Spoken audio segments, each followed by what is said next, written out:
जमीन के वजूद का सवाल उठाया जाता है तो हम सोचने पर मजबूर हो जाते हैं कि ये वसी और इस सियारा कैसे वजूद में आया। इस सवाल का जवाब वक्त के लिहाज से इंतहाई तवील है, क्योंकि ज़मीन की पैदाइश के लिए बुनियादी मुहर्रकात ज़मीन की पैदाइश से कहीं पहले वजूद में आ चुके थे। बिग बैंग के बाद जब कायनात पैदा हुई तो इस वक्त 99% से भी ज़्यादा मिक़दार हाइड्रोजन गैस की थी, बाकी 1% से भी कम मिक़दार में इब्तिदाई तौर पर हीलियम और लिथियम वजूद में आई थीं। हमारी ज़मीन गालिब तौर पर लोहे, ऑक्सीजन, फास्फोरस, कार्बन और सिलिकॉन से मिलकर बनी है। बिग बैंग के वक्त लोहा और ऑक्सीजन तो मौजूद ही नहीं थे, फिर ये एलिमेंट्स ज़मीन में कैसे मौजूद हैं? इसका जवाब हमें सितारों के अंदर होने वाले न्यूक्लियर फ्यूजन के अमल और इनकी मौत में मिलता है। बहुत से सितारे जो सूरज से तकरीबन 3 गुना बड़े होते हैं वो अपना हाइड्रोजन ईंधन इंतहाई तेजी से इस्तेमाल करते हुए भारी अनासिर बनाते हैं और आखिर में एक धमाके से फट जाते हैं। जितने भी भारी अनासिर वो अपनी मौत के दौरान बनाते हैं इनको गैलेक्सी में गैसों की सूरत में स्प्रेड कर देते हैं।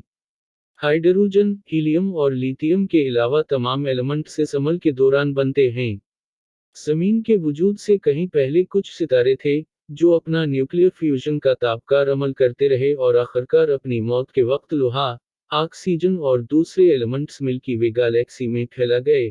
जो एलिमेंट्स इन कदीम सितारों की मौत पर बने वो गैस के बड़े बड़े बादलों की शक्ल में हमारी गैलेक्सी के मरकज़ के गर्द रोटेट करते थे। हम नहीं जानते कि ये गैसों का बादल कितना अरसा गैलेक्सी के मरकज़ के गर्द रोटेट करता रहा, मगर आज से तकरीबन 4.7 अरब साल पहले इस गैसों के बादल के करीब ही में किसी सुपरनोवा सितारे के फटने से एक ऐसा धमाका पैदा हुआ जिससे इस गैसों के बादल में इज़्तिलाल की लहरें दौड़ गईं और इन्हीं लहरों के बायस ये गैसों का बादल अपनी ही वजन के बायस सिमटने लगा। इस वक्त इस गैसों के बादल में गैस ने आपस में मिलकर खरबों की तादाद में मीटियरॉइड्स को जन्म दिया।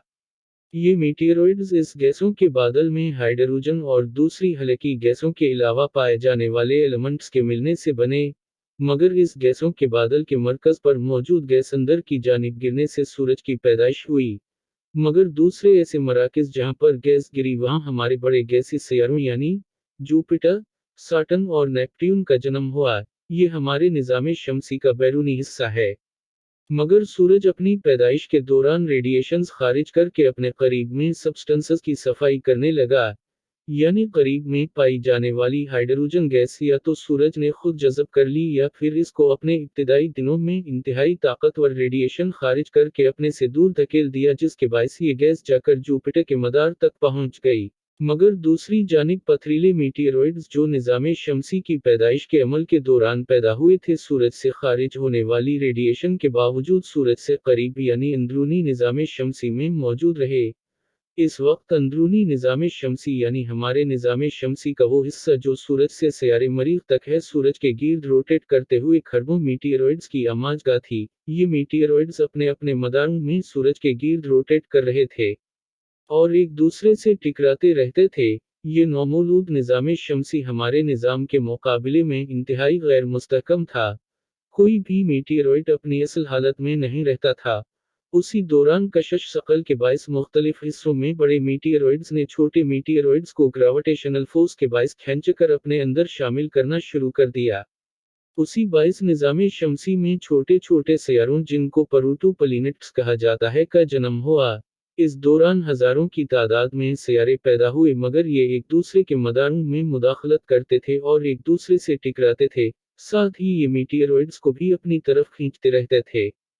जैसे जैसे वक्त गुजरता गया हर सेकंड में निज़ाम शमसी में करोड़ों बल्कि अरबों की तादाद में छोटे मीटियरॉइड्स बड़े मीटियरॉइड्स से टकराते और फिर छोटे सैयारे बड़े सैयारों से टकराकर इनमें जम हो जाते।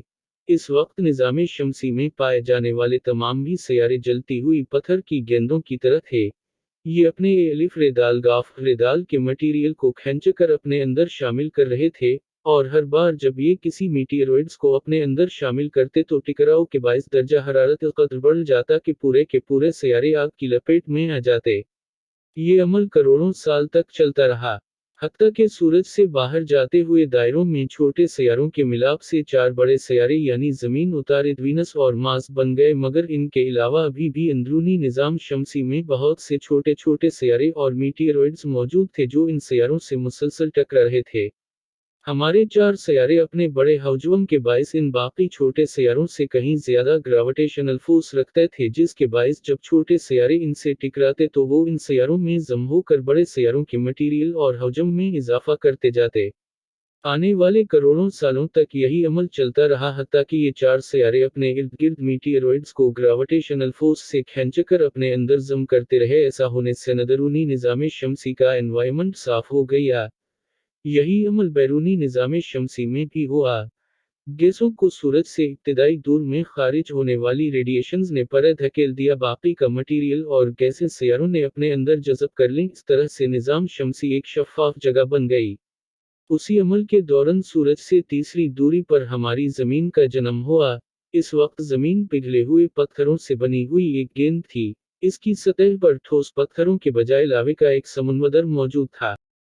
کروڑوں سال تک یہ عمل چلا اور زمین کچھ ٹھنڈی ہوئی، مگر پھر ہمارے ہی قرب و جوار میں موجود ایک چھوٹا سیارہ تھا۔ اس سیارے کا مدار زمین کے مدار سے میل کھاتا تھا، جس کے باعث یہ سیارہ زمین سے ٹکرایا گیا۔ اس سے زمین کی باہری سطح الگ ہو کر خلا میں چلی گئی اور زمین اور اس سیارے کے مراکز آپس میں مل گئے۔ اس سے زمین کے حجم میں خاطر خواہ اضافہ ہوا اور زمین اپنے موجودہ حجم جتنی بڑی ہو گئی۔ مگر زمین کے اوپر والی سطح کا وہ حصہ جو خلا میں معلق ہوا ایک گیند کی شکل اختیار کر کے زمین کے گرد روٹیٹ کرنے لگا۔ اس گیند کو ہم آج مون کہتے ہیں۔ ابتدائی طور پر مون زمین کے انتہائی قریب تھا، مگر وقت گزرنے کے ساتھ ساتھ یہ زمین سے قدرے دور ہو گیا۔ جب زمین سیارے سے ٹکرائی تو زمین ایک بار پھر پگھلی ہوئی حالت میں آ گئی اور لاوے کا سمندر ٹھنڈا ہونے میں لاکھوں سال لگے۔ اس کے بعد ہی زمین کی سطح ٹھنڈی ہوئی، مگر آج بھی زمین اندر سے گرم ہے کیونکہ اس کی پیدائش کے دوران ہونے والے انگنت ٹکراؤ سے پیدا ہونے والی حرارت آج بھی اس کے اندر موجود تابکار مادوں کی حرارت کے ساتھ مل کر اس کو اندر سے گرم رکھتے ہیں۔ زمین کی پیدائش آج سے تقریباً 4.54 ارب سال پہلے ہوئی۔ زمین پر پائے جانے والے قدیم ترین پتھر ریڈیو میٹرک ڈیٹنگ کے مطابق تقریباً 4.5 ارب سال پرانے پائے گئے ہیں۔